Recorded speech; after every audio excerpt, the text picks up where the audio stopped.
friends, welcome back to Jwhackers. My name is Jessie, and I am so glad that you decided to join me today. For today's video, we are going to be filling out my paycheck bill tracker for the second paycheck in June. The paycheck date is June 8th. We have already received my husband's paycheck. For those of you who are just joining me for the first time and you do not know my situation, my husband and I are on a journey to pay off all of our credit card debt.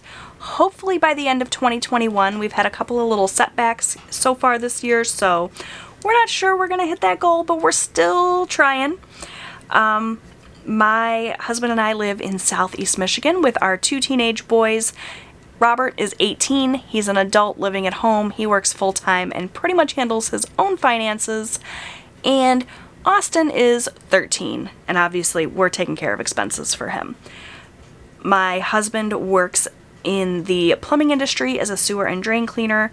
He works full-time and is paid based on commission every single week, so while his paychecks are set in that he gets them every Tuesday, they fluctuate a lot because more work means more money, less work means less money. He's just paid a percentage of all of the jobs that he does. So we stick to a pretty strict budget in order to compensate for that. In addition to his income, I do bring in a teeny tiny little bit of income from my YouTube channel here. So by watching this video, watching the ads, clicking the thumbs up button, leaving a comment, all of those things, you are helping to support my debt-free journey. So thank you so much. I would love it if you would take a minute and click the subscribe button so that you can come back for all of my videos. You can also hit the little notification bell to be notified every time I post. I do aim to post a new budget or lifestyle video here on my channel every single weekday. Doesn't always happen, but I try. So I'd love it if you would subscribe and stay a while. So let's go ahead and start writing in this budget for the week. I am so excited. I have been really loving the budget process lately, sitting down every day to track my transactions. I've been really into it.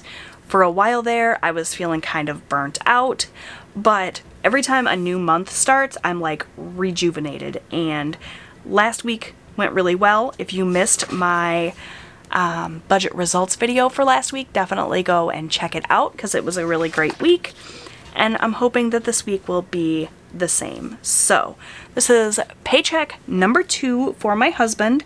I do not disclose his income because he's asked me not to, so we're not going to talk about what the actual income amount is. I know that's disappointing for some people.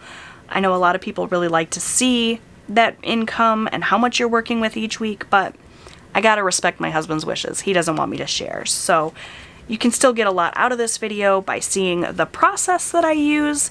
It's a little bit different than some other people. It's kind of a spin on the Budget Mom budgeting process with some Dave Ramsey elements thrown in there and also just some elements from various other places. I take bits and pieces from different budgeting methods and make them all work for me.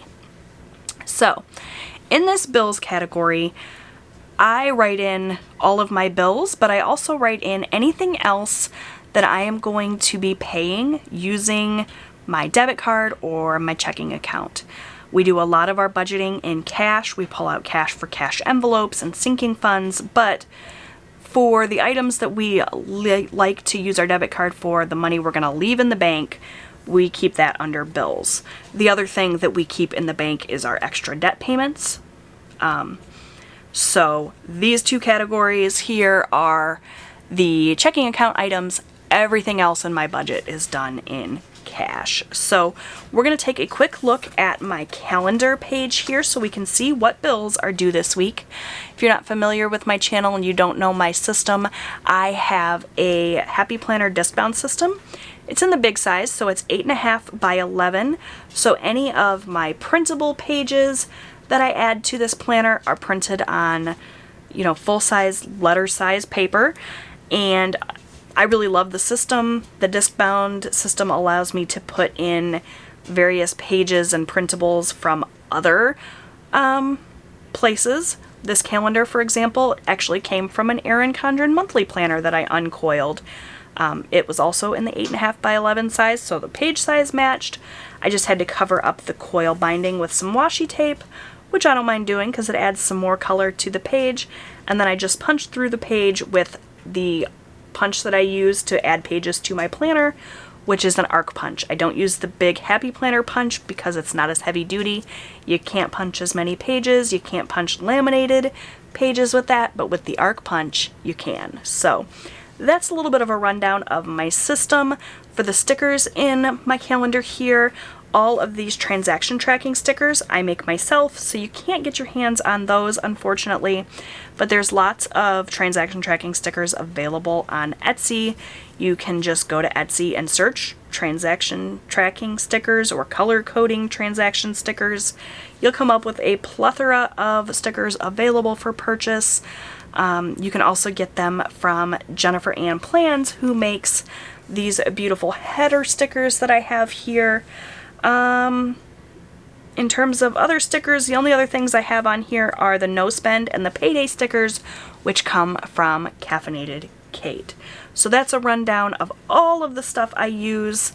Everything that I can link will be linked in the description box below. No affiliate links or anything, but they're just there as a resource for you.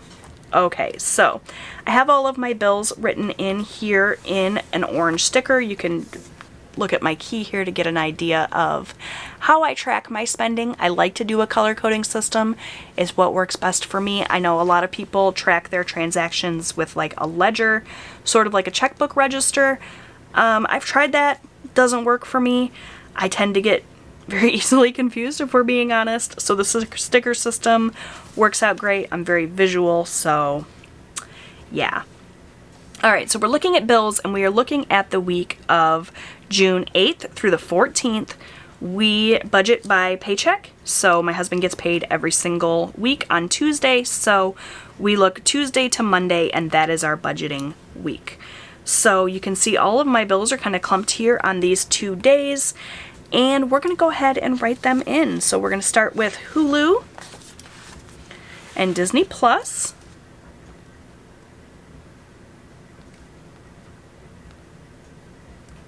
And both of those are due on June 8th, so we'll go ahead and write that date in. And I'm just going to check my little cheat sheet here. I always do a rough draft budget before I sit down to film because as soon as the camera comes on, my brain stops functioning properly. So for Hulu, we are going to budget $6. I have the version of Hulu with the ads because I'm too cheap to pay for the no ad version, even though Hulu is my favorite streaming service and the one I use most often. I've contemplated, gone back and forth quite a bit with taking the ads out, but all the shows that I'm currently watching with Hulu are almost done. So I'm going to continue to be stingy and just pay that $6 a month. For Disney Plus, that recently went up, and now we budget $8 for that. And the other bills are all due on the 9th. So we have Boost, our camper, Netflix, and HBO Max. So Boost is our mobile phone provider. We have 4 lines. Myself, my husband, and our 2 children. It's unlimited talk, text, data, everything. We also have some hotspot capability, and we are on a family plan, and we pay $130 a month for all of that. It's a phenomenal deal. If you guys haven't checked out Boost Mobile and you're not like locked into a contract with Sprint or Verizon or whatever, check out Boost Mobile. It's pay as you go, so you pay every month, and it's cool. It's a great system, and it's pretty darn cheap. So $130 is what we're going to budget for that. We have our camper payments. We own a camper. We love our camper. We spend summer weekends practically every weekend at our camper, and we are budgeting $200 for that. It's a pretty low payment, but it is a longer loan term, so you know, it is what it is. 6/9 is the due date for that. Next up, we have Netflix. And Netflix is another one of these streaming services. We have a lot of different streaming services, but I'm a total TV person. I love TV. I will watch TV series over movies any day of the week. And it's like everyone in my family has a different favorite streaming service. I mentioned that Hulu is my favorite. My youngest son really likes Disney Plus. My husband likes Netflix. So we gotta have them all. It's like a collection series, you know? So for Netflix, that's due on the 9th as well. And we are budgeting $14 for that. Next up, we have HBO Max. That's another one of our streaming services that we love and we do not want to be without.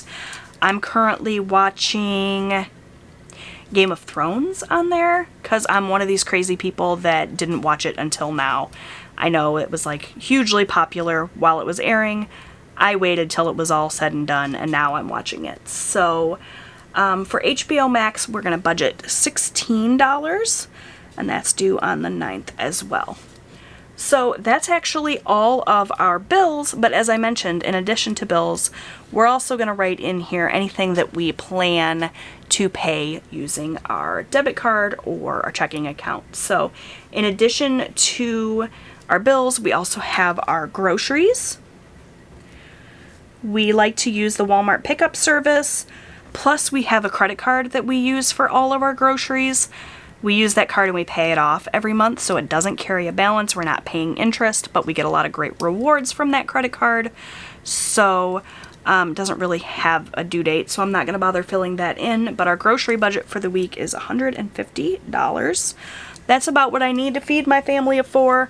Like I said, 2 teenage boys that eat a lot, and grocery prices have steadily gone up this year, so I may even be increasing this soon, but for now we're going to stick with $150. We also like to leave our gas money in our checking account because it's so much easier to pay at the pump. I used to pull it out in cash every week and then would have to go into the store and pay with the cash. I really like cash for a lot of categories you will see in my envelope section and in my sinking fund section. I like working with cash, but I just can't get past the convenience of paying with my card for gas. So for gas, we're going to budget $40. That's about what it costs right now with gas prices being what they are to fill my car, which is a Subaru Forester. My husband drives a company vehicle to and from work, so we don't have to worry about gas for him. The company pays for that, so we only need to worry about gas for our personal vehicle. So that's that. And lastly, I have my spending money. I've been leaving my spending money in the bank recently because I've been doing online transactions and it's just easier. Rather than taking the cash out of the bank, putting it into my cash envelope, and then having to turn around and put my cash back in the bank to pay the online transaction, we just skip all that and just leave it in the bank. It's been working out fine for me, and for that I budget $40 as well. So that's everything for my bills category. So we're going to go ahead and add this up. I use my phone for my calculator, so we're just going to add up these budgeted amounts. We have 6 plus 8 plus 130 plus 200 plus 14 plus 16 plus 150 plus 40 plus 40. And that is a total of $604 in bills and expenses there. Okay, now we move on to our cash envelopes. So as I mentioned, I like doing certain categories in cash. It's easier that way. We spend less when we have to use cash, I've noticed. So we don't have very many cash categories this week, but we are pulling some cash that will get spent this week. I differentiate my cash envelopes from my sinking funds in that the money that I put in cash envelopes will be gone at the end of the week, whereas sinking funds is savings for longer term expenses. We'll talk more about sinking funds when I get there. For now, we'll do my cash envelopes. So we do my husband's spending in cash.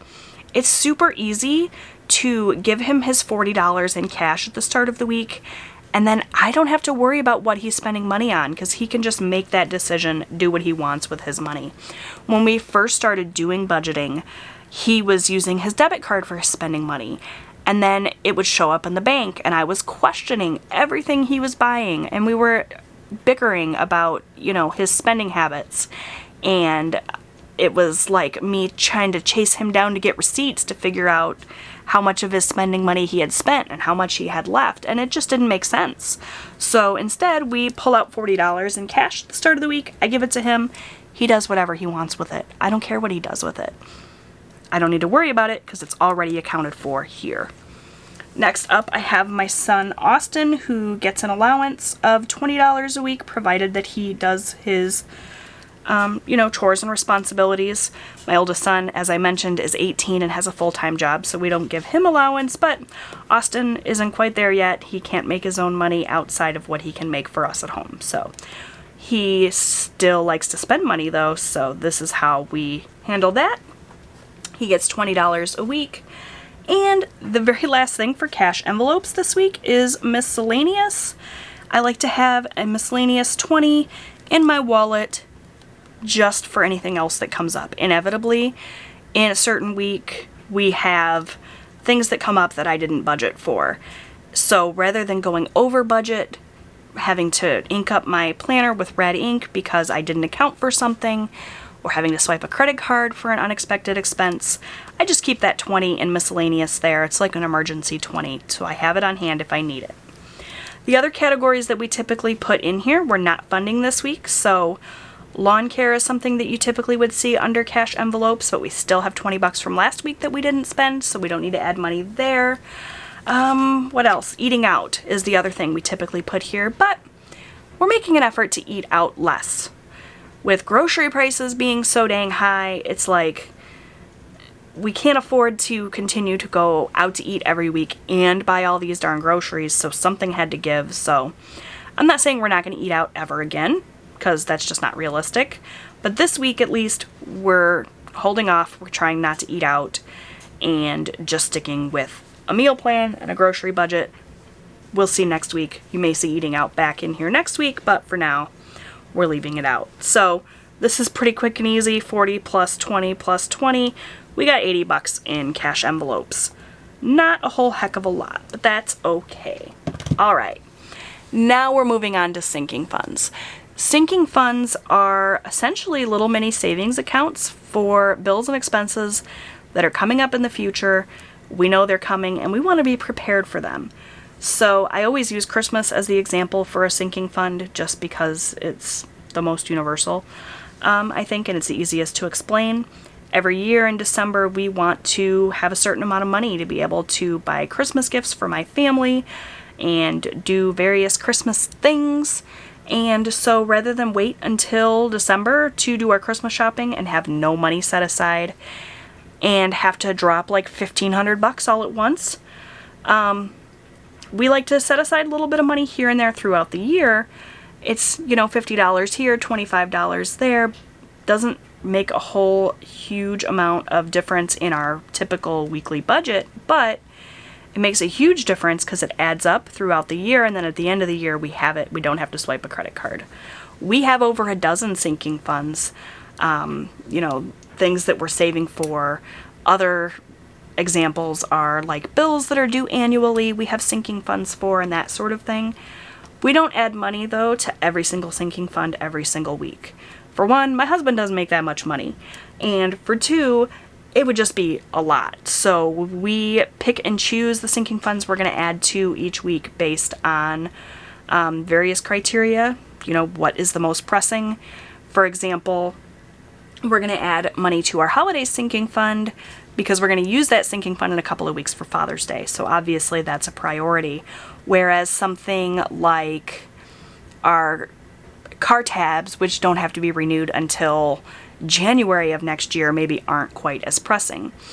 Other things that we keep in mind are how much money we have to save for that fund. So as I mentioned with Christmas is until December. So in terms of time frame, it's not super pressing, but we like to have quite a bit of money in that sinking fund. So more payments need to be made in order to bring that fund up. So even though Christmas is until December, we're still going to add money to Christmas. Hopefully that makes sense. I feel like I'm very rambly today. I apologize if I'm talking too much, guys. Okay, so for sinking funds, what are we adding to? We're going to add to our campground sinking fund. We have that camper we mentioned, and it sits on a campsite all year round. We pay an annual fee, and we get camping and amenity during camping season, and we also get winter storage, which is important since we live in a mobile home. We don't have land to store our camper on when we're not using it, so the campground is a must for us. So we are going to budget $50 to put into our campground sinking fund this week. Next up, we have car maintenance. And for car maintenance, we're going to add $20. I like to just put a little bit of money every week into car maintenance because you never know when your car is going to break down. We want to have money set aside for inevitable repairs and also just run-of-the-mill maintenance like oil changes and that sort of thing. Next up, we have that example that I gave you guys, Christmas. We're going to add $25 to our Christmas fund.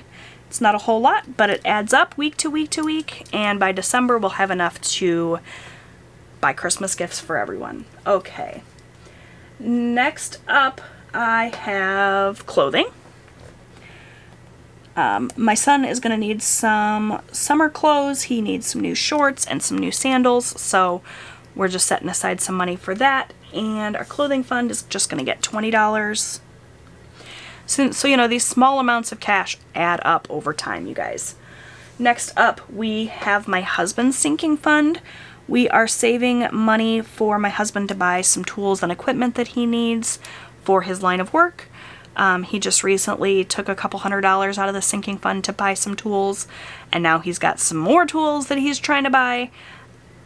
Honestly, I could not tell you guys what all he wants to buy. He definitely told me, but it's like the teacher in Charlie Brown, like it was just wah, wah, wah. I don't understand any of it. But I do understand his need to buy things, so I make room in the budget for it. So we're going to add $50 to his sinking fund this week.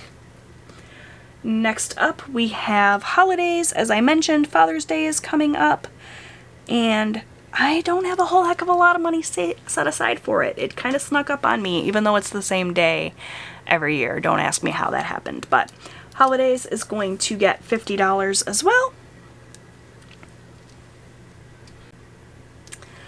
Okay, next we have household. So when we write out our grocery budget, that's just for groceries.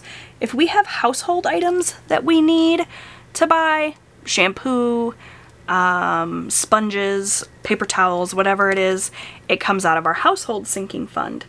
So yeah, that explains that. We're going to add $20 to our household fund.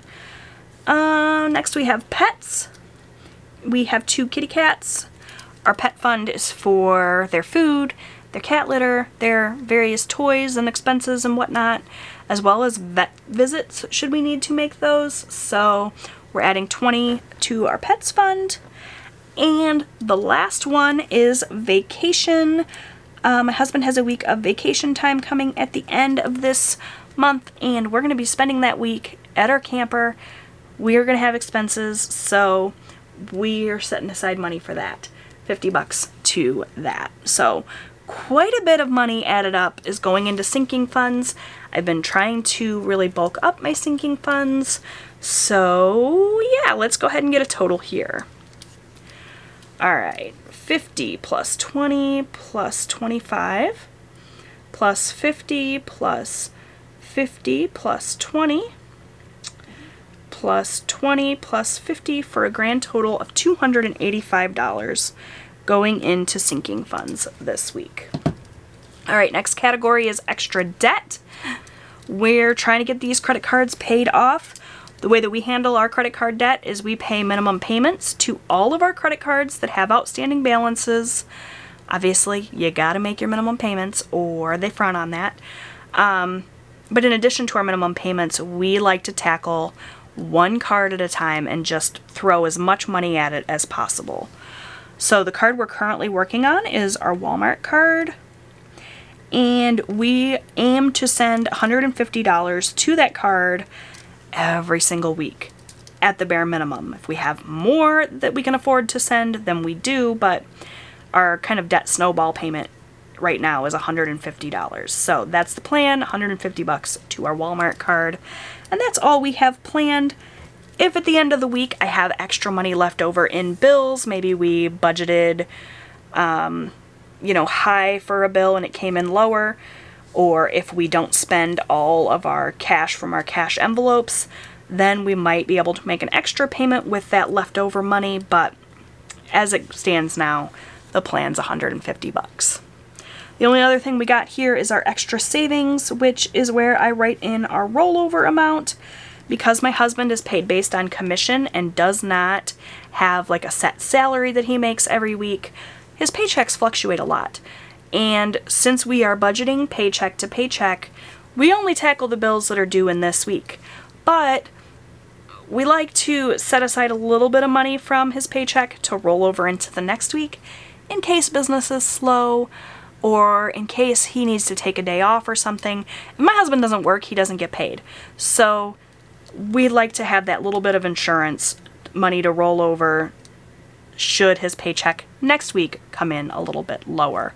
So I don't write in the rollover amount because I do a zero-based budget, and if I wrote in the rollover amount, you could just add up all of these totals and figure out the income we're working with, which defeats the purpose of not sharing my husband's income. So we're just going to leave that blank. I'll fill that in my own time later on off camera.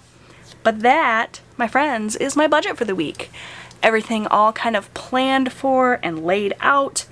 The next step in my budgeting process is to fill out my cash envelope breakdown with all of the cash categories and get my envelope stuffed, but that will be a separate video, which you will see later on this week. So make sure you subscribe if you haven't already so that you can come back and check that video out. Thanks so much for watching. I hope you enjoyed this. If you did, please give it a big thumbs up. Leave me a comment down below letting me know you liked it. That really helps out my channel. I appreciate your support so much, and I'll see you in my next video. Bye, guys.